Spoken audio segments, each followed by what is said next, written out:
समस्त प्रशंसा যাবতীয় গুণগান সেই মহান রব্বুল আলামিনের জন্য,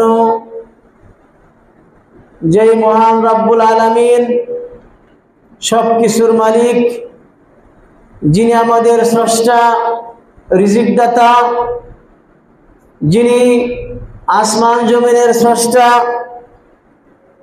যিনি সবকিছুর ব্যবস্থাপক, যিনি এই বিশ্বের সবকিছু পরিচালনা করেন এবং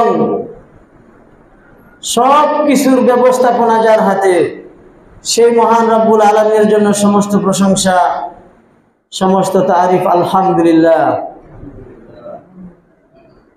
এই যে কয়েকদিন আগে যে প্রচন্ড গরম আমরা দেখলাম, যেই তাপ আমরা দেখলাম, যেটা আমাদের জন্য খুব কষ্টকর ছিল,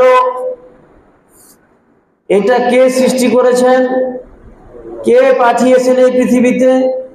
একমাত্র আল্লাহ সুবহানাহু ওয়া তাআলা ছাড়া কারো ক্ষমতা নাই যে এরকম পরিবেশ সৃষ্টি করবে অথবা এরকম অবস্থা, এরকম কষ্টকর অবস্থা দূর করবে।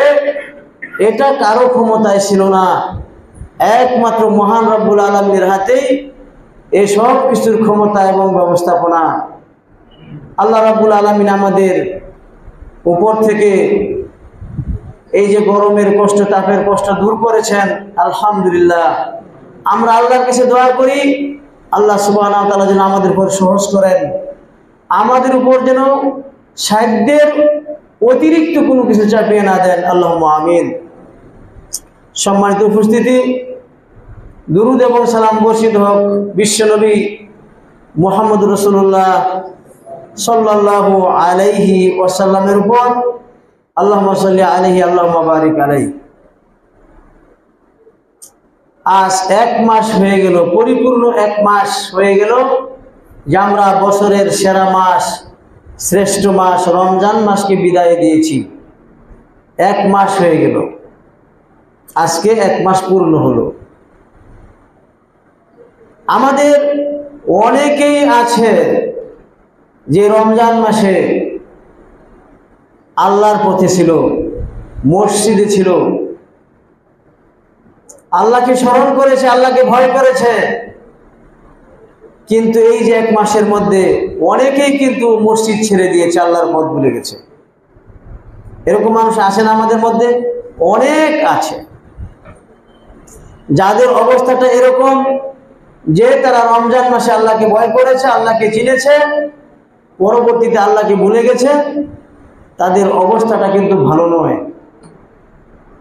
এই অবস্থায় যদি তাদের মৃত্যু হয়ে যায় তাহলে তারা সফলকাম হতে পারবে না। এই রমজান মাসের ইবাদত তাদের কোনো কাজে আসবে না। আল্লাহ তাআলা বলেন, ওয়াবুদ রাব্বাকা হাত্তা ইয়াতিয়াকাল ইয়াকিন, তোমার প্রতিপালকের ইবাদত করো মৃত্যু আসা পর্যন্ত। শুধু রমজান মাসে আল্লাহর ইবাদত করলে চলবে না, রমজান মাসে আল্লাহকে ভয় করলে চলবে না। রমজান মাস চলে গেছে তার মানে ইবাদতের মৌসুম কি শেষ হয়ে গেছে? রমজান মাসে যে ইবাদতগুলি আমরা করেছি, মুসলমানেরা করেছে, এই সবগুলোই আছে, এখনো আছে না? শুধুমাত্র ফরজ রোজাটা অতিরিক্ত ছিল, এছাড়া সবকিছুই রয়ে গেছে, কোনো কিছুই কিন্তু রহিত হয়ে যায়নি। সুতরাং যারা রমজান মাসে আল্লাহর ইবাদত করেছে, রমজান মাস চলে যাওয়ার সাথে সাথে মসজিদ ভুলে গেছে, নামাজ ভুলে গেছে, তারা হচ্ছে রমজানের বান্দা, রমজান মাসের গোলাম, আল্লাহর গোলাম না, আল্লাহর বান্দা না। আল্লাহর বান্দা তারাই যারা আল্লাহকে সব সময় ভয় করে। রমজান মাসে ভয় করে, রমজান মাসের আগেও ভয় করে, পরেও ভয় করে, সব সময় যারা আল্লাহর পথে চলে তারাই হচ্ছে আল্লাহর প্রকৃত বান্দা।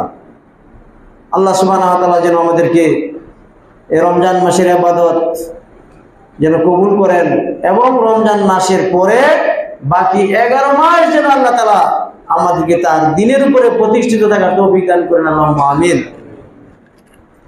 সম্মানিত উপস্থিতি, রমজান মাস চলে গেছে, ইবাদতের মৌসুম শেষ হয়ে যায় নাই। সব সময় আল্লাহর ইবাদত করতে হবে। ইবাদত শুধু রমজান মাসের মধ্যে সীমাবদ্ধ না, আল্লাহকে পাওয়ার জন্য শুধুমাত্র রমজান মাসই না, সব সময় আপনি আল্লাহর ইবাদত করবেন। এই হচ্ছে আল্লাহর নির্দেশ, আল্লাহর বিধান। যারা শুধু রমজান মাসে চিনে, অন্য সময় আল্লাহকে চিনে না, তারা কিন্তু ভালো মানুষ নয়। তারা আল্লাহকে চিনতে পারে নাই, আল্লাহর রাস্তা তারা বুঝতে পারে নাই। সম্মানিত ভাই বন্ধুগণ, সম্মানিত মুসল্লি বৃন্দ, আজকে আমি এমন একটি ইবাদতের কথা বলবো, অনেকেই হয়তো মনে করবেন যে এইরকম কথা তো আর কখনোই শুনিনি, এইটা যে একটা ইবাদত, এরকম কথা তো কখনো শুনি নাই, অনেকেই মনে করতে পারেন। ইবাদত যে শুধুমাত্র সিয়ামের মধ্যে সীমাবদ্ধ নয়, শুধুমাত্র সালাতের মধ্যেই সীমাবদ্ধ নয়, এটা আমাদেরকে বুঝতে হবে। কোরআনে আল্লাহ সুবহানাহু ওয়া তাআলা যে সমস্ত আদেশ আমাদেরকে দিয়েছেন, নবী করিম সাল্লাল্লাহু আলাইহি সাল্লাম তার সুন্নাতে যে সমস্ত আদেশ আমাদেরকে দিয়েছেন, এই সবগুলি হচ্ছে ইবাদত। এই সবগুলি হচ্ছে আল্লাহর নৈকট্য পাওয়ার মাধ্যম, আল্লাহর সন্তুষ্টি অর্জনের মাধ্যম, জান্নাতে যাওয়ার মাধ্যম, জাহান্নাম থেকে বাঁচার মাধ্যম। আল্লাহ সুবহানাহু ওয়া তাআলা বলেন, ওয়া'বুদুল্লাহা ওয়া লা তুশরিকু বিহি শাইআ, তোমরা একমাত্র আল্লাহর ইবাদত করো, আল্লাহর সাথে আর কাউকে তোমরা শরীক করো না। এটা হচ্ছে সবচেয়ে বড় ইবাদত, সবচেয়ে বড় আদেশ। একমাত্র আমরা আল্লাহর ইবাদত করব, তার সাথে কাউকে শরীক করব না। ওয়া বিল ওয়ালিদাইনি ইহসানা, তারপরেই আল্লাহ তাআলা বলেন পিতামাতার প্রতি সৎ ব্যবহার করো। ওয়া বিযিল কুরবা, এবং আত্মীয় স্বজনের সাথে সৎ ব্যবহার করো। এই পর্যন্ত কয়টা ইবাদতের কথা হয়ে গেল? এক, আল্লাহর ইবাদত করা; দুই, পিতামাতার সাথে ভালো ব্যবহার করা; তিন, আত্মীয় স্বজনের সাথে উত্তম আচরণ করা, ভালো ব্যবহার করা। আজকে এই বিষয়টা নিয়ে আপনাদের সামনে আলোচনা করব ইনশাআল্লাহ। আত্মীয় স্বজনের সাথে উত্তম আচরণ করা, ভালো ব্যবহার করা, সৎ ব্যবহার করা। সৎ ব্যবহার, ভালো ব্যবহার কি আমরা তো বুঝি না? আত্মীয় স্বজনের সাথে ভালো ব্যবহার করা, খারাপ ব্যবহার না করা। আত্মীয় স্বজন তো বিভিন্ন রকমের হয়ে থাকে। আপনার আত্মীয় স্বজন কেউ ধনী, কেউ আপনার চেয়ে বেশি ধনী, কেউ আপনার সমপর্যায়ের, কেউ আবার আপনার চেয়ে একটু কম ধনী, আবার কেউ আছে একেবারে মিসকিন, অভাবী, আছে না? সবাই তো আপনার আত্মীয়, ধনী হোক গরিব হোক, যাদের সাথে আপনার রক্তের সম্পর্ক রয়েছে তারা হচ্ছে আপনার আত্মীয়, নিকট আত্মীয়, পিতার দিক থেকে হোক আর মাতার দিক থেকে হোক। আপনার সবচেয়ে কাছের মানুষকে আপনার পিতামাতা, তারপর আপনার সন্তান সন্ততি, তারপর আপনার ভাই বোন, আপনার চাচা, আপনার ফুফু, আপনার খালা, আপনার মামা, আপনার চাচাতো ভাই, আপনার ফুফাতো ভাই, মামাতো ভাই, খালাতো ভাই, এরা হচ্ছে আপনার রক্ত সম্পর্কীয় আত্মীয়। এই আত্মীয় স্বজনের সাথে উত্তম আচরণ করার আদেশ আল্লাহ তাআলা কোরআনে দিয়েছেন। এটাও একটা ইবাদত, বিরাট বড় ইবাদত। অনেকেই তো মনে করে যে সারা রাত নফল নামাজ পড়াই এটাই হচ্ছে জান্নাতে যাওয়ার মাধ্যম। অনেকেই মনে করে রমজান মাসের সিয়াম রাখা, সারা বছর নফল রোজা রাখা, এটাই জান্নাতে যাওয়ার মাধ্যম। তারা আত্মীয় স্বজনের সাথে সদ্ব্যবহার করা যে ফরজ, এটা যে ওয়াজিব, এইটা যে একটা গুরুত্বপূর্ণ ইবাদত, এইটা তারা বুঝতে পারে না, এটা তারা বুঝে না। এমনকি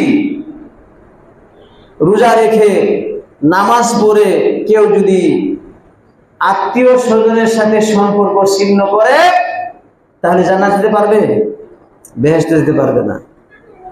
সহিহ হাদিসে এসেছে লা ইয়াদখুলুল জান্নাতা কাতিউ রাহিমিন, আত্মীয়তার সম্পর্ক ছিন্নকারী জান্নাতে যাবে না। কত বড় কথা! এরকম হাদিস একটা নয়, অনেক সহিহ মরফু হাদিস এসেছে। তো কিছু হাদিস আপনাদেরকে আমি পড়ানোর শোনানোর চেষ্টা করবো ইনশাআল্লাহ। কারা আপনার আত্মীয়? যেটা বললাম, আপনার সবচেয়ে বড় নিকট আত্মীয় হচ্ছে আপনার পিতামাতা। পিতামাতার সাথে যদি কেউ অসৎ আচরণ করে, খারাপ ব্যবহার করে, তাহলে তার পক্ষে সফল কাম হওয়া সম্ভব হবে না। নবী করিম সাল্লাল্লাহু আলাইহি সাল্লাম বলেন যে তোমার পিতামাতা হচ্ছে তোমার জান্নাতের দরজা, তোমার বেহেশতের দরজা। তুমি ইচ্ছা করলে এই দরজা খোলা রাখতে পারো, আর ইচ্ছা করলে এই দরজা বন্ধ করতে পারো। অর্থাৎ কেউ যদি তার পিতামাতার সাথে ভালো আচরণ করে, ভালো ব্যবহার করে, তাহলে তার পক্ষে জান্নাতে যাওয়া সম্ভব হবে। আর যদি খারাপ আচরণ করে, কষ্ট দেয়, তাহলে তার পক্ষে জান্নাতে যাওয়া সফলকাম হওয়া সম্ভব হবে না। নবী করিম সাল্লাল্লাহু আলাইহি সাল্লাম সহিহ হাদিসে বলেন, আবু হুরায়রা রাদিয়াল্লাহু তাআলা থেকে বর্ণিত, তিনি বলেন মান কানা ইউমিনু বিল্লাহি ওয়াল ইয়াউমিল আখির ফালইউকরিম যায়ফাহু ওয়া মান কানা ইউমিনু বিল্লাহি ওয়াল ইয়াউমিল আখির ফালইয়াসিল রাহিমাহু। যে ব্যক্তি আল্লাহর প্রতি ঈমান রাখে, আখিরাতের প্রতি ঈমান রাখে, বিশ্বাস রাখে, সে যেন মেহমানের সম্মান করে, মেহমানদারি করে, মেহমানের সাথে ভালো আচরণ করে, ভালো ব্যবহার করে। ওয়ামান কানা ইউমিনু বিল্লাহি ওয়াল ইয়াউমিল আখির ফালইয়াসিল রাহিমাহু। যে ব্যক্তি আল্লাহর প্রতি ঈমান রাখে, পরকালের প্রতি ঈমান রাখে, সে যেন আত্মীয় স্বজনের সাথে ভালো ব্যবহার করে। ওমান কানা ইউমিনু বিল্লাহি ওয়াল ইয়াউমিল আখির ফালইউকরিম ফালইয়াকুল খায়রান আও লিয়াসমুত। আর যে ব্যক্তি আল্লাহর প্রতি ঈমান রাখে, পরকালের প্রতি ঈমান রাখে, সে যেন ভালো কথা বলে অথবা সে যেন চুপ থাকে। এই হাদিসে তিনটা জিনিসের কথা উল্লেখ করা হয়েছে: মেহমানের সমাদর করা, আত্মীয় স্বজনের সাথে সম্পর্ক ঠিক রাখা এবং ভালো কথা বলা। এই তিনটা কাজকে ঈমানের অন্তর্ভুক্ত করা হয়েছে, ঈমানের অন্তর্ভুক্ত।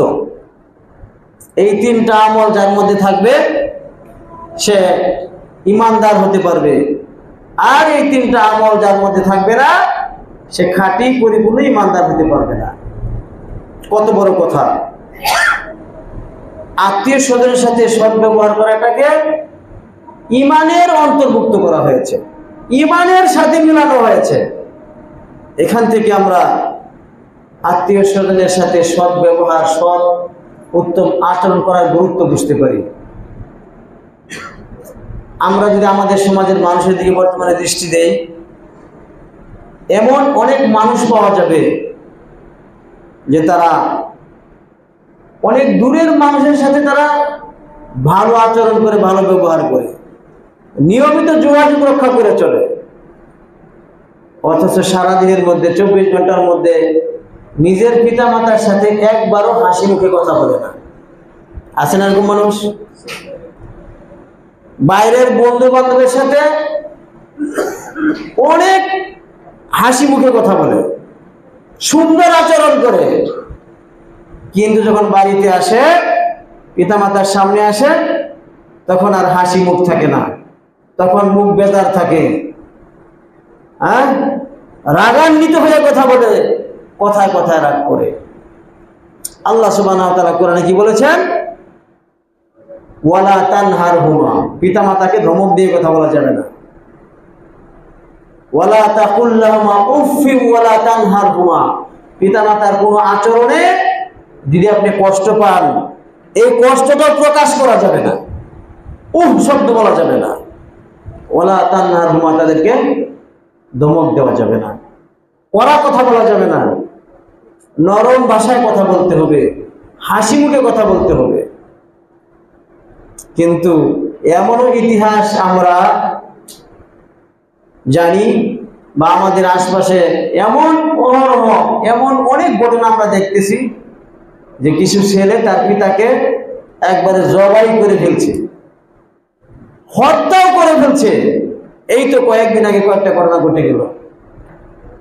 সৎ ব্যবহার করবো তো, এটা তো ধমক দেওয়া তো একদম, এটাও যেখানে নিষিদ্ধ, সেখানে মারপিট করা, একেবারে হত্যা করে ফেলা কত বড় অপরাধ, যে একদম মূর্খ জাহেল সেই কেবলমাত্র এই জাতীয় কাজ করতে পারে। আজকে আত্মীয়তার সম্পর্ক নষ্ট হয়ে যাচ্ছে, পিতামাতার সাথে সন্তানের সম্পর্ক একদম দুর্বল হয়ে যাচ্ছে মোবাইলের কারণে, যোগাযোগ ব্যবস্থা সহজ হয়ে যাওয়ার কারণে। সারাদিন মানুষ ফেসবুক নিয়ে পড়ে থাকে, বিভিন্ন মানুষের সাথে যোগাযোগ করে, কিন্তু যাদের সাথে সদ্ব্যবহার করা ওয়াজিব, আল্লাহ তাআলা ফরজ করেছেন, তাদের সাথে কোনো সম্পর্ক নাই, কোনো ভালো আচরণ নাই, ব্যবহার নাই। এর কারণে আজকে দিন দিন পরিবার কাঠামো ধ্বংস হয়ে যাচ্ছে, পিতামাতার সাথে সম্পর্ক নাই, ভাই বোনের সাথে ভালো সম্পর্ক নাই, আস্তে আস্তে এগুলো দুর্বল হয়ে যাচ্ছে। এটা যে ইসলামের একটা আদেশ, এটা যে ফরজ, এইটা অনেকে বুঝে না। নামাজ বুঝে, রোজা বুঝে, জুমা বুঝে, জামাত বুঝে, কিন্তু এইখানে দুর্বল, এইটা বুঝে না। এটাও যে জান্নাতে যাওয়ার মাধ্যম, বেহেশতে যাওয়ার মাধ্যম, এইটা আমাদের অনেকেই বুঝে না। এটা যে ঈমানের অন্তর্ভুক্ত, রাসূলুল্লাহ সাল্লাল্লাহু আলাইহি ওয়াসাল্লাম এটাকে ঈমানের অন্তর্ভুক্ত করেছেন। আল্লাহ তাআলা কোরআনের একাধিক জায়গায় বলেছেন, ওয়া আতিযাল কুরবা হাক্কাহু, নিকট আত্মীয়দের হক দিয়ে দাও। আপনার উপরে আল্লাহর হক আছে, পিতামাতার হক আছে, আত্মীয় স্বজনের হক আছে, প্রতিবেশীর হক আছে, এমনকি মুসলমান ভাইয়েরও হক আছে। সবার হক আপনাকে দিতে হবে, কারো হক নষ্ট করা যাবে না। আল্লাহর হক কি? এককভাবে আল্লাহর ইবাদত করা, তার সাথে কাউকে শরীক না করা। পিতামাতার হক কি? পিতামাতার সাথে সদ্ব্যবহার করা। বৃদ্ধ বয়সে যদি পিতামাতা আপনার মুখাপেক্ষী হয়ে থাকে, তাহলে তাদের ভরণ পোষণ দেওয়া, তাদের যাবতীয় খরচ বহন করা সন্তানের উপর ফরজ, যদি আপনার মুখাপেক্ষী হয়ে থাকে। এমনি ভাবে অন্যান্য আত্মীয় স্বজনের হক, সেটাও পরিশোধ করতে হবে, সেটাও আদায় করতে হবে। কোরআনের একাধিক জায়গায় আল্লাহ তাআলা এই আদেশ করেছেন। শুধু তাই নয়, আত্মীয়দের সাথে সম্পর্ক রক্ষা করা, যাদের সাথে আপনার রক্তের সম্পর্ক রয়েছে, তাদের সাথে ভালো ব্যবহার করলে রিজিকের মধ্যে বরকত হবে। হাদিসে এসেছে এটা বয়স বৃদ্ধি হওয়ারও কারণ। আত্মীয় স্বজনের সাথে সদ্ব্যবহার করলে রিজিকে বরকত হয়, বয়স বাড়ে, আয়ু বাড়ে। আমাদের মধ্যে কি আছে যে আমরা রিজিক চাই না, অভাবে থাকতে চাই আমরা কেউ? সবাই চাই না যে হালাল রিজিক আল্লাহ তাআলা আমাকে বাড়িয়ে দেন? সবাই আমরা চাই যে আমার রিজিকে বরকত হোক, রুজি রোজগারে বরকত হোক। এমন কোনো মানুষ পাওয়া যাবে না যে এটা চায় না। কে আছে মরে যেতে চায়? এমন কেউ আছে কি? কোনো মানুষই বয়স যতই হোক না কেন মরতে চায় না। হ্যাঁ, মারা যাওয়াটা অপছন্দ করে।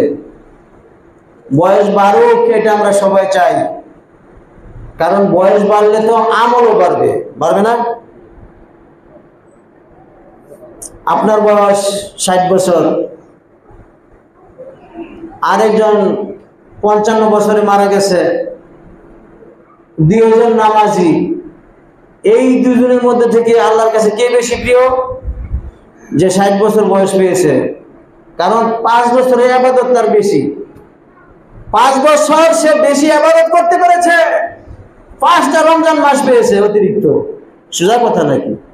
তাহলে বয়স বাড়ার মূল্য আছে না? অবশ্যই মূল্য আছে। আমরা সবাই চাই আমাদের বয়স বাড়ুক, আমাদের রিজিক বাড়ুক, কিন্তু কি আমল করলে রিজিক বাড়বে, বয়স বাড়বে, এইটা আমরা অনেকেই জানি না। সহিহ বুখারীর রিওয়ায়াত, সহিহ বুখারীর হাদিস, আনাস রাদিয়াল্লাহু তাআলা থেকে বর্ণিত, নবী করিম সাল্লাল্লাহু আলাইহি ওয়াসাল্লাম বলেন, মান সাররাহু আইয়ুবসাতা লাহু ফি রিজকিহি ওয়া ইউনসা লাহু ফি আসারিহি ফালইয়াসিল রাহিমাহু। তোমাদের মধ্যে যে ব্যক্তি চায় তার রিজিক বাড়ুক, রিজিক প্রশস্ত হয়ে যাক, তোমাদের মধ্যে যে ব্যক্তি চায় তার বয়স বাড়ুক, বয়স বৃদ্ধি পাক, ফালইয়াসিল রাহিমাহু, সে যেন তার আত্মীয় স্বজনের সাথে সদ্ব্যবহার করে, ভালো ব্যবহার করে। ছোটখাটো কথা নয়, আপনি আপনার আত্মীয় স্বজনের সাথে সদ্ব্যবহার করবেন, হাসি মুখে কথা বলবেন, এর মাধ্যমে আল্লাহ তাআলা আপনার রিজিক বাড়িয়ে দিবেন, এর মাধ্যমে আল্লাহ তাআলা আপনার বয়সের মধ্যে বরকত দিবেন। সুতরাং বিরাট বড় কথা যে আত্মীয় স্বজনের সাথে ভালো আচরণ করার লাভ আপনি ভোগ করবেন, আল্লাহ আপনার রিজিকের মধ্যে বরকত দিবেন, আল্লাহ তাআলা আপনার হায়াতে বরকত দান করবেন। আত্মীয় স্বজনের সাথে সদ্ব্যবহার করা হচ্ছে এটা জান্নাতে যাওয়ার, বেহেশতে যাওয়ার অন্যতম একটা মাধ্যম, অন্যতম একটা উপায়। আত্মীয় স্বজনের সাথে যে ভালো ব্যবহার করবে সে জান্নাতে যেতে পারবে, আল্লাহ তাআলা তাকে জান্নাতে প্রবেশ করাবেন। আর যে আত্মীয় স্বজনের সাথে সম্পর্ক ছিন্ন করবে তাদের ঠিকানা কোথায়? জাহান্নাম। যেটা নবী করিম সাল্লাল্লাহু আলাইহি ওয়াসাল্লাম সুস্পষ্ট করে বলেছেন, লা ইয়াদখুলুল জান্নাতা কাতিউ রাহিমিন, আত্মীয় স্বজনের সাথে সম্পর্ক ছিন্নকারী জান্নাতে যেতে পারবে না, বেহেশতে যেতে পারবে না। আপনার ইবাদত যতই বেশি থাকুক না কেন, আমল যতই হোক না কেন, আপনি যদি এইখানে ব্যর্থ হন, আপনি যদি আপনার পিতামাতার সাথে সম্পর্ক ছিন্ন করেন, আপনার ভাই বোনদের সাথে সম্পর্ক ছিন্ন করেন, তাহলে আপনার পক্ষে জান্নাতে যাওয়া কঠিন হবে, বেহেশতে যাওয়া সম্ভব হবে না, যদি আল্লাহ ক্ষমা না করেন। সম্মানিত ভাই বন্ধুগণ, আমাদেরকে সাবধান থাকতে হবে, সতর্ক থাকতে হবে, আমরা যেন এরকম আচরণ না করি যেটা আমাদের আমলকে নষ্ট করে দিবে, আমাদের ইবাদত বন্দেগীকে শেষ করে দিবে, আমাদেরকে জান্নাতে যাওয়ার রাস্তা থেকে আমাদেরকে সরিয়ে দিবে। এমন আচরণ যেন আমাদের দ্বারা না হয়। সাহাবীদের মধ্যে আমরা যদি দৃষ্টি দেই তাহলে তারা কেমন আচরণ করতেন তাদের আত্মীয় স্বজনের সাথে, পিতামাতার সাথে, এটা যদি আমরা একটু নজর দেই, গভীরভাবে যদি আমরা দৃষ্টি দেই, আমরা যদি পড়াশোনা করি, তাহলে আমরা দেখতে পাই যে তারা অত্যন্ত গুরুত্ব দিতেন পিতামাতার সাথে, তারা খুব ভালো আচরণ করতেন। যেমনভাবে তারা আল্লাহর হক আদায় করতেন, ঠিক তেমনিভাবে তারা পিতামাতার হক, আত্মীয় স্বজনের হকও পরিপূর্ণরূপে আদায় করতেন। আবু হুরায়রা রাদিয়াল্লাহু তাআলা আনহু যখনই বাড়িতে যাইতেন সালাম দিতেন, তার মাকে সালাম দিতেন এবং বলতেন, রাহিমাকাল্লাহু ইয়া উম্মি কামা রাব্বাইতিনি সগীরা। আবু হুরায়রা রাদিয়াল্লাহু তাআলা যখন ঘরে যাইতেন, বাড়িতে যাইতেন, বলতেন, হে আমার মা, আল্লাহ তোমার উপর রহম করুক, যেমন তুমি ছোটবেলা আমাকে প্রতিপালন করেছো, সেরকম আল্লাহ তাআলা তোমার উপর রহম করুক, দয়া করুক। যতবারই তিনি বাড়িতে যাইতেন সালাম দিয়ে এই দোয়া করতেন তার মায়ের জন্য। তার মাও তাকে বলতেন, ওয়ান্তা রাহিমাকাল্লাহ কামা বারারতানি কাবীরা, এই বৃদ্ধ বয়সে তুমি আমার সাথে যে সুন্দর আচরণ করতেছো, এই কারণে তোমার উপরে আল্লাহ রহম করুক। আবু হুরায়রা রাদিয়াল্লাহু তাআলার মা এই দোয়া করতেন আবু হুরায়রার জন্য। তার মা বৃদ্ধ বয়সে অন্ধ হয়ে গিয়েছিলেন, পিঠে বহন করে, বস্তার মতো পিঠে বহন করে বাথরুমে নিয়ে যাইতেন, ওইখানে বসাই আসতেন। বাথরুম টয়লেটের কাজ শেষ হইলে আবার তিনি পিঠে বহন করে বিছানায় নিয়ে আসতেন। তার মার সাথে আচরণ। আবু হুরায়রা রাদিয়াল্লাহু তাআলা আনহু, তার কি আমল কম ছিল? সবচেয়ে বেশি হাদিস বর্ণনাকারী, সবসময় রাসূলের সাথে থাকতেন, মসজিদে নববীতে পড়ে থাকতেন। আবার এই আমলটা তার ছিল, তার মার সাথে উত্তম আচরণ, সদ্ব্যবহার। একবার ইবনে উমর রাদিয়াল্লাহু তাআলা দেখলেন একটা লোক একটা বৃদ্ধ মহিলাকে পিঠের মধ্যে পিঠে বহন করে তওয়াফ করতেছে। একটা বৃদ্ধ মহিলাকে পিঠে বহন করে কাবা করে তওয়াফ করতেছে। ইবনে উমর রাদিয়াল্লাহু তাআলা এটা দেখলেন, দেখে জিজ্ঞাসা করলেন, কে এই মহিলা? তখন সেই লোকটি বলল, এই হচ্ছে আমার মা। এরকম ৮-৯ বার আমি তাকে ঘাড়ে করে পিঠে করে তওয়াফ করেছি, ৮-৯ বার। তখন ওই লোকটা জিজ্ঞাসা করলো যে, হে ইবনে উমর, আপনি কি মনে করেন যে আমি আমার মার হক আদায় করতে পেরেছি? এই যে ৮-৯ বার আমি তাকে তওয়াফ করাইলাম, হজ করাইলাম, পিঠে বহন করে, তার হক কি আদায় হয়েছে? ইবনে উমর জবাবে বললেন, তুমি ১০০ বার যদি করো তাহলে তোমার মা তোমাকে প্রসব করার সময় একবার ব্যথার যে কষ্টটা পেয়েছে সেটাও প্রসব করা সম্ভব হবে না। চিন্তা করছেন কত বড় কথা? এরকম যদি কাবা করে তো ১০০ বারও করাও, তারপরেও তোমার মার হক তুমি আদায় করতে পারবে না। তো আজকে সেই পিতা মাতাকে মানুষ কষ্ট দেয়। নামাজ বন্দেগী ঠিকই আদায় করে, ইবাদত বন্দেগী ঠিকই করে, কিন্তু এইখানে সে ব্যর্থ।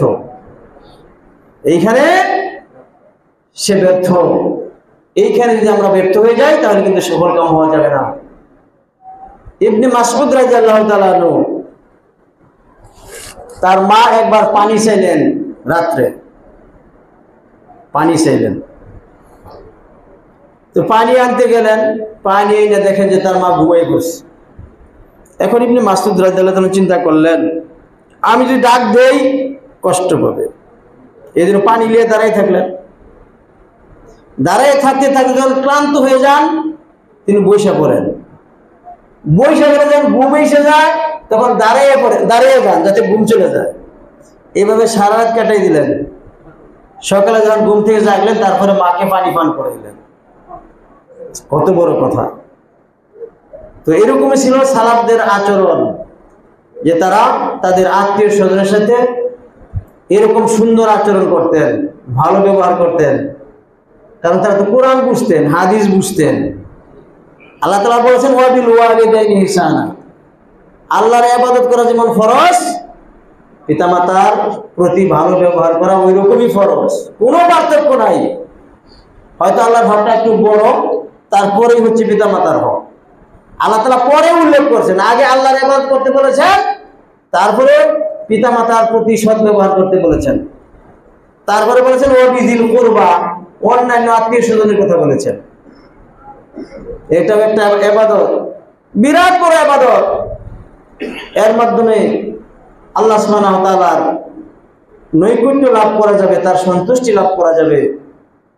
কেউ যদি এখানে গাফলতি করে, ত্রুটি করে, তাহলে সে ক্ষতিগ্রস্ত হবে, সে সফলকাম হতে পারবে না।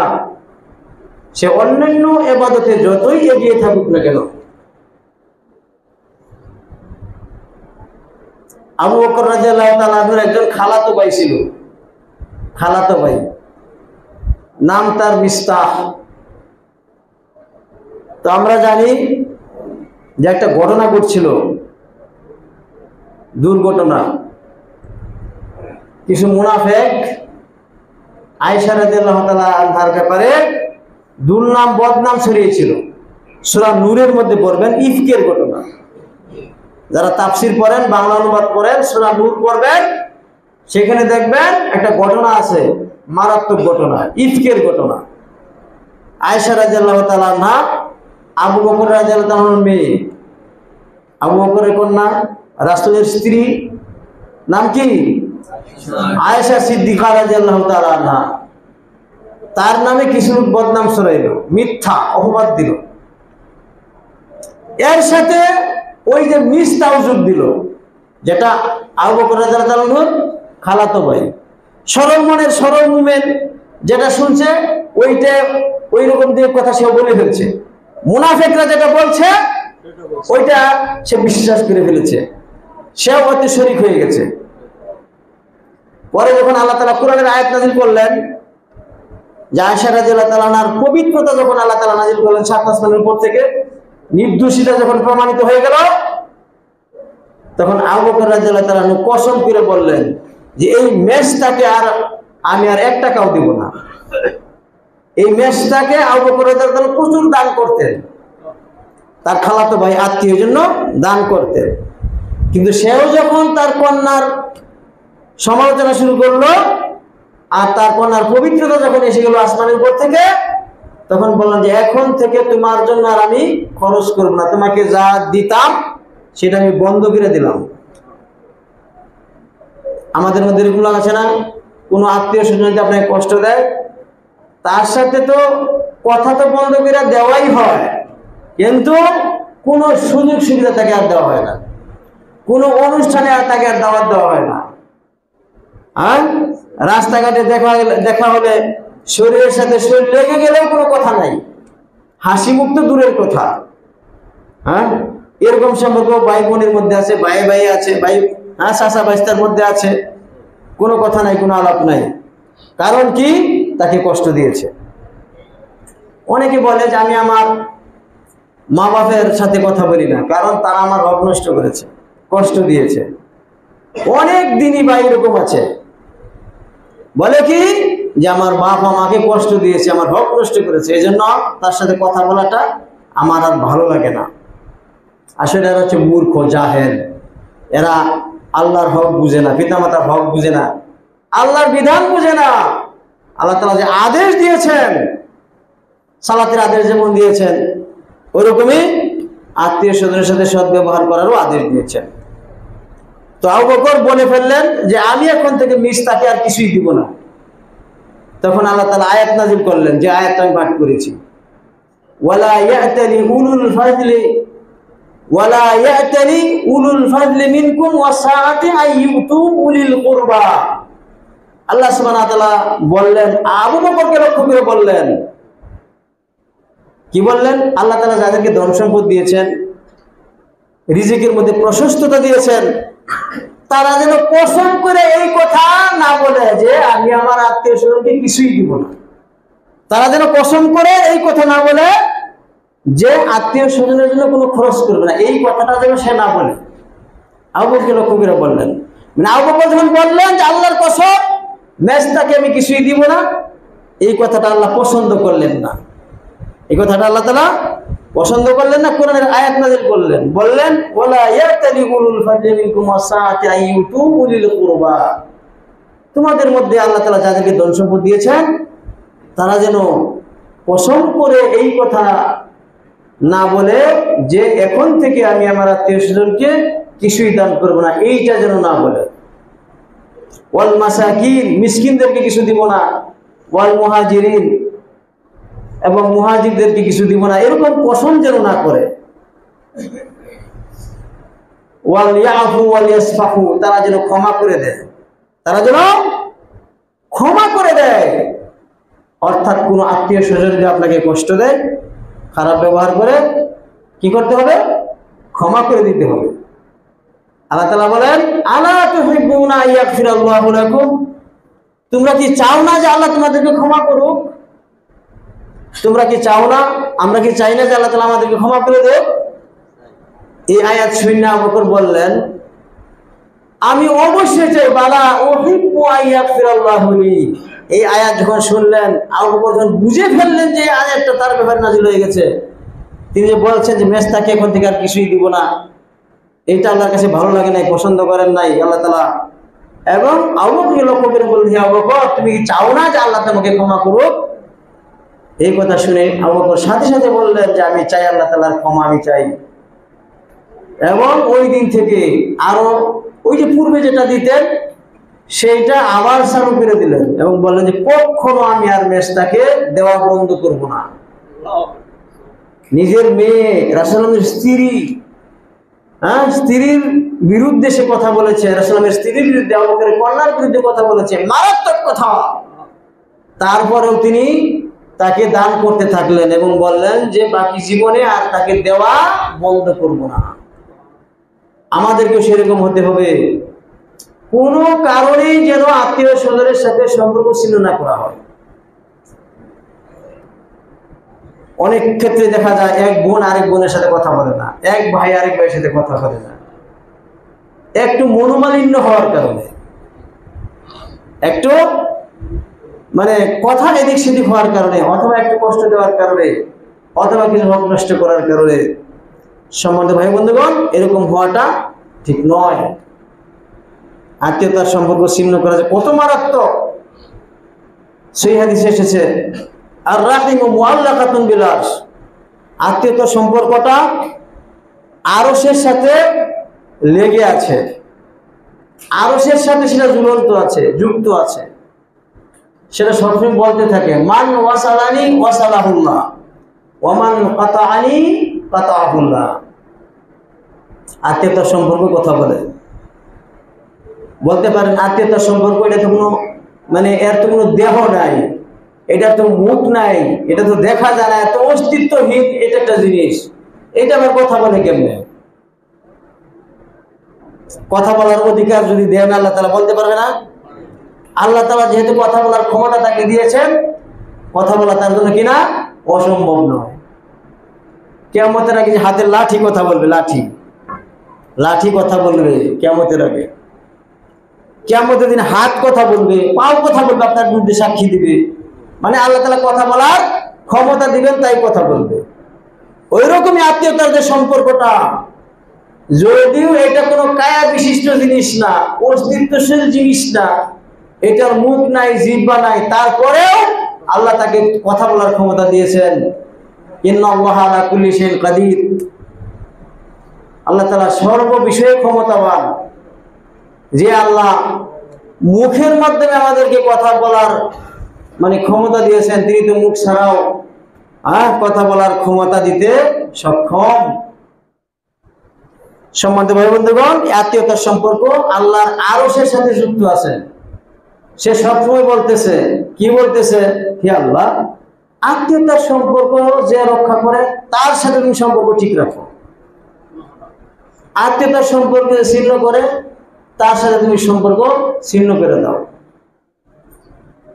এখন আপনার সাথে যদি আল্লাহর সম্পর্ক ছিন্ন হয়ে যায়, তাহলে ইবাদত বন্দেগী করে কোনো লাভ হবে? লাভ হবে না। সম্পর্কটাই তো আসল। সকল প্রকার ইবাদত করার লক্ষ্য উদ্দেশ্য কি? আল্লাহর সাথে সম্পর্কটা মজবুত করা, সম্পর্কটা দৃঢ় করা। অন্য রিওয়ায়াতে এসেছে, এটাও সহিহ বুখারী সহিহ মুসলিমের রিওয়ায়াত, আল্লাহ সুবহানাহু ওয়া তাআলা যখন সব মাখলুক সৃষ্টি করে শেষ করলেন, সবকিছু তো আল্লাহ সৃষ্টি করেছেন, মানুষ, জিন, ফেরেশতা, আসমান, জমিন, গাছপালা, পশু পাখি, সবকিছু সৃষ্টি করেছেন আল্লাহ। তো আত্মীয়তার সম্পর্ক এটাও একটা সৃষ্টি। মানুষের যে সমস্ত গুণাবলী, এগুলোর স্রষ্টা আল্লাহ। ভালো মন্দ যে কাজ আমরা করি, এগুলোর স্রষ্টাকে, সবকিছুর স্রষ্টা একমাত্র আল্লাহ। আল্লাহ তাআলা যখন মাখলুক সৃষ্টি করলেন, আত্মীয়তার সম্পর্ক দাঁড়িয়ে গেল, দাঁড়িয়ে বলল হাযা মাকামুল আইযি বিকা মিনাল কাতিআহ। আত্মীয়তার সম্পর্ক দাঁড়িয়ে গেল। আল্লাহ তাআলা যখন মাখলুক সৃষ্টি করে শেষ করলেন, তখন আত্মীয়তার সম্পর্ক দাঁড়িয়ে বলল যে এইটা হচ্ছে, হে আল্লাহ, এটা হচ্ছে তোমার কাছে আত্মীয়তার সম্পর্ক ছিন্নকারীর অবস্থান। এইখানে আমি দাঁড়িয়ে থাকবো, এখান থেকে আমি সরব না। আল্লাহর সাথে এই কথা সে বলল যে হে আল্লাহ, আমি আত্মীয়তার সম্পর্ক ছিন্ন করা থেকে তোমার কাছে আশ্রয় চাই। এই কথা বলে সে দাঁড়িয়ে গেল। তখন আল্লাহ তাআলা বললেন, হে আত্মীয়তার সম্পর্ক, তুমি কি সন্তুষ্ট নও? আল্লাহ তারদাইনা, আল্লাহ তাআলা যায়না আন আসিলা মান ওয়াসালাকে, তোমার সাথে যে সম্পর্ক ঠিক রাখবে তার সাথে আমি সম্পর্ক ঠিক রাখবো। ওয়া আক্তাউ মান কাতাকে, তোমার সাথে যারা সম্পর্ক ছিন্ন করবে তাদের সাথে আমি সম্পর্ক ছিন্ন করব। এতে কি তুমি সন্তুষ্ট নও? আত্মীয়তার সম্পর্ক বললো যে হ্যাঁ, আমি এতে রাজি আছি, এতে আমি সন্তুষ্ট আছি। আত্মীয়তার সম্পর্ক আল্লাহর সাথে কথা বলেছে, যেমন মুসা নবী আল্লাহর সাথে কথা বলেছেন, যেমন আদম আলাইহিস সালাম আল্লাহর সাথে কথা বলেছেন, যেমন মুহাম্মদ রাসূলুল্লাহ সাল্লাল্লাহু আলাইহি সাল্লাম মেরাজের রাত্রিতে আল্লাহর সাথে কথা বলেছে। যেদিন আল্লাহ তাআলা মানুষের সাথে, সৃষ্টির সাথে কিয়ামতের দিন কথা বলবেন, মুমিনরা আল্লাহকে দেখতে পাবে, আল্লাহর সাথে কথা হবে বেহেশতের মধ্যে। ওইরকমই আত্মীয়তার সম্পর্ক আল্লাহর সাথে কথা বলেছে, এবং সেটাই ছিল সৃষ্টির সাথে আল্লাহর সর্বপ্রথম কথা। সর্বপ্রথম কথা কার সাথে? আত্মীয়তার সাথে, আত্মীয়তার সম্পর্কের সাথে আল্লাহ তাআলা কথা বলেছেন যে তুমি কি সন্তুষ্ট নও যে তোমার সাথে যারা সম্পর্ক ঠিক রাখবে আমি তার সাথে সম্পর্ক ঠিক রাখবো, তোমার সাথে সম্পর্ক ছিন্ন করবে আমিও তার সাথে সম্পর্ক ছিন্ন করে দেব। সোজা কথা নয়। সুতরাং আমাদেরকে আত্মীয়তার বন্ধন ঠিক রাখতে হবে। দিন দিন এটা দুর্বল হয়ে যাইতেছে, এই ফেসবুকের কারণে, ইন্টারনেটের কারণে যোগাযোগ ব্যবস্থা, দূর দূরান্তের মানুষের সাথে, এক মহাদেশ থেকে মানুষ আরেক মহাদেশে বন্ধুর সাথে কথা বলতে যোগাযোগ করতেছে, কিন্তু একেবারে ঘরের মানুষ, কাছের মানুষের সাথে কথা নাই, যোগাযোগ নাই, খোঁজ খবর নাই।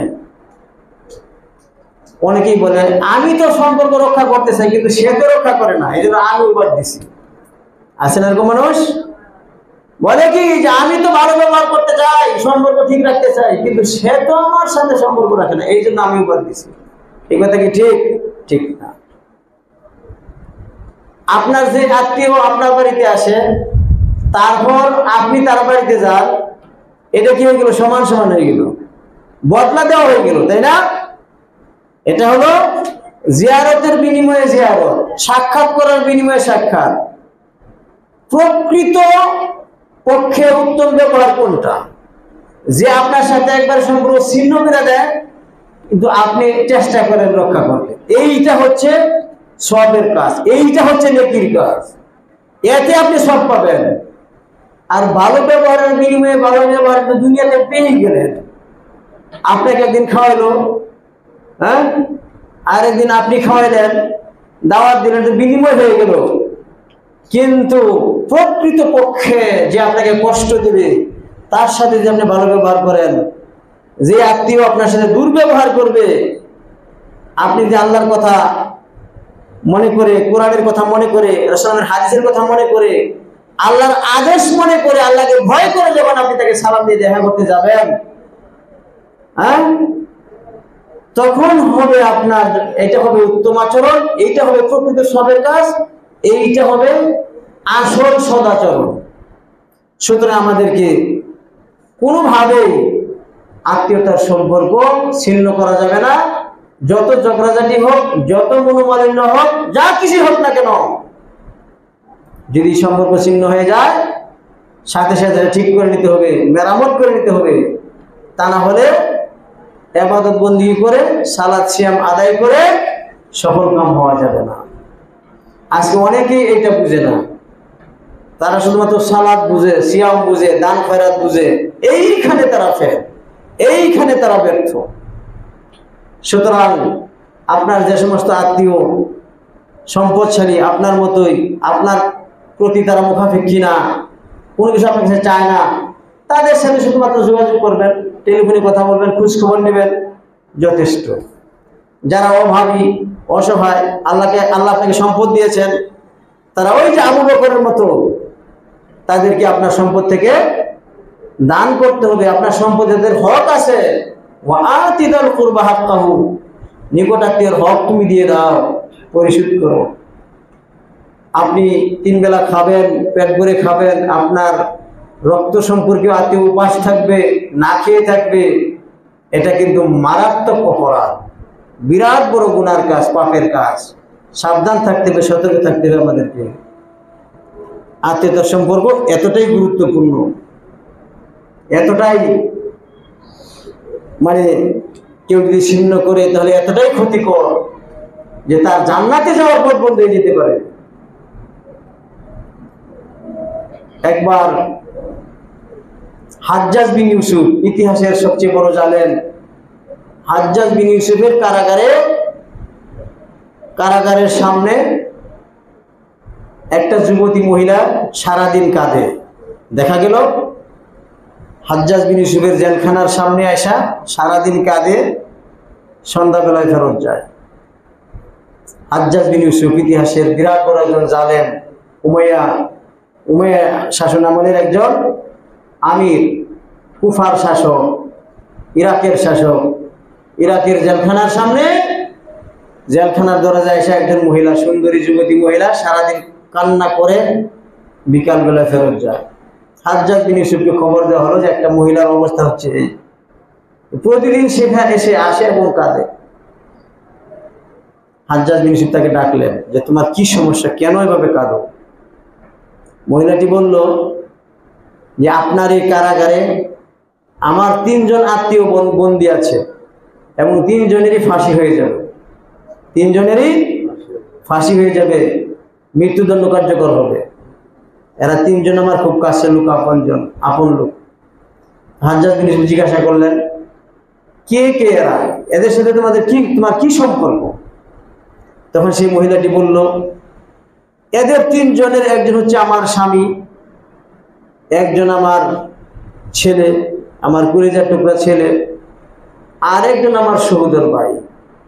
এই 3 জন লোক আপনার জেলখানায় বন্দী আছে, এই 3 জনেরই ফাঁসি হয়ে যাবে। এদেরকে ছাড়া এই দুনিয়াতে আমার আপনজন বলতে কেউ নাই। তখন হাজ্জাজ বিন ইউসুফ বললেন এই 3 জনকে তো ছাড়া সম্ভব নয়, তুমি চাইলে যে কোনো একজনকে আমি ছেড়ে দেব, বাকি 2 জনের ফাঁসি হোক। তো মহিলাটি বলল যে আমাকে একটু সময় দেন, আমি চিন্তা করে দেখি কাকে নেওয়া যায়। কিছুক্ষণ চিন্তা করে এসে বললেন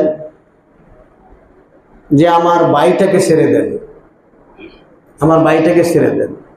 বাদ থাকলো কে? তার স্বামী এবং তার কলিজার টুকরা ছেলে। হাজ্জাজ বিন ইউসুফ অবাক হয়ে গেলেন, ব্যাপার কি? একজন মহিলার কাছে তার সবচেয়ে বড় হচ্ছে স্বামী, তারপরে নিজের ছেলে, ভাই তো বিয়ের সাথে হয়ে গেলে কোনো খবরই থাকে না, আলাদা হয়ে যায়। কেন তার ভাইকে প্রাধান্য দিল? তিনি জিজ্ঞাসা করলেন আচ্ছা তোমার স্বামীকে তুমি চাইলে না, তোমার সন্তানকে তুমি চাইলে না, তোমার ভাইকে ছাড়িয়ে নিতে চাচ্ছ, কারণটাকে আমাকে একটু বলো।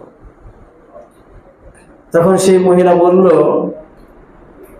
যে আমি যুবতী মহিলা, আমি যদি স্বামী হারা হয়ে যাই আমার বিয়ে হওয়া সম্ভব, আমি স্বামী পেয়ে যাব। স্বামী যদি পেয়ে যাই সন্তান জন্ম দেওয়ার ক্ষমতা আমার আছে, স্বামীও পাবো সন্তানও পাবো। কিন্তু আমার ভাই যদি নিহত হয়ে যায় তাহলে ভাই তো আর পাবো না। আমার মা বাপ মারা গেছে বহু আগে, ভাই আর আমি পাবো না, এই জন্য ভাইটাকেই চাচ্ছি। হাজ্জাজ বিন ইউসুফ এই মহিলার জ্ঞান দেখে, বুদ্ধি দেখে, বিচক্ষণতা দেখে 3 জনকে ছেড়ে দিলেন, নিয়ে যাও তুমি 3 জনকে নিয়ে যাও, ছেড়ে দিলাম। চিন্তা করছেন, মহিলার সম্মানার্থে, মহিলার জ্ঞান বুদ্ধি দেখে 3 জনকেই একবারে খালাস দিয়ে দিলেন। 3 জনকে নিয়ে মহিলা ফেরত গেল আনন্দের সাথে, হ্যাঁ, হাসি মুখে, কত সুন্দর। তো সেই অবস্থা আজকে আমাদের মধ্যে নাই। এক ভাইয়ের কষ্ট হলে আরেক ভাই খুশি, হ্যাঁ, এক বোনের মানে অসুবিধা হলে আরেক বোন খুশি, চাচা ভাস্তার মধ্যে নাই সম্পর্ক। দিন দিন এটা জটিল আকার ধারণ করতেছে। সুতরাং আমাদের সাবধান হতে হবে। এটা ইসলামের একটা মানে গুরুত্বপূর্ণ আদেশ। শুধু সালাত আদায় করলেন, সিয়াম পালন করলেন, এখানেই ইসলাম শেষ না। ইসলাম হচ্ছে সুন্দর একটা ঘরের মতো, যেই ঘরের সুন্দর দরজা থাকে, জানালা থাকে, এই ফ্যান থাকে, বাতি থাকে, ফার্নিচার থাকে, হ্যাঁ, এই যে সুন্দর মসজিদ, খোলা বাতাস চতুর্দিক থেকে আসতেছে, জানালা আছে, দরজা আছে, সব যদি বন্ধ করে দিতাম যে সুন্দর হইতো? সুন্দর হতো? সুন্দর হতো না। এই ঘরে থেকে আপনি আরাম পাইতেন না। এরকম ইসলাম একটা সুন্দর ঘরের মতো, যেখানে অনেক জিনিস আছে, কিছু ফরজ আমল আছে, সেখানে সালাত আছে, সিয়াম আছে, জাকাত আছে, হজ আছে, আত্মীয় স্বজনের সাথে সদ্ব্যবহার আছে, প্রতিবেশীর সাথে সদ্ব্যবহার আছে। এই সব মিলেই হচ্ছে ইসলাম। আমাদেরকে পরিপূর্ণরূপে ইসলামের মধ্যে প্রবেশ করতে হবে। এক সাইড বাদ দিয়ে আরেক সাইড মানলে হবে না।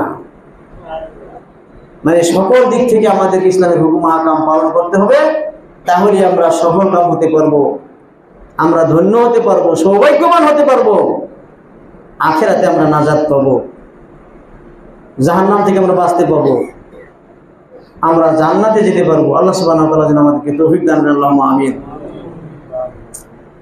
আরেকটি কথা, গুরুত্বপূর্ণ কথা আমাদের আব্দুল মুমিন ভাই এবং মসজিদের কমিটি বলেছেন, তাই আমি আপনাদেরকে স্মরণ করিয়ে দিচ্ছি।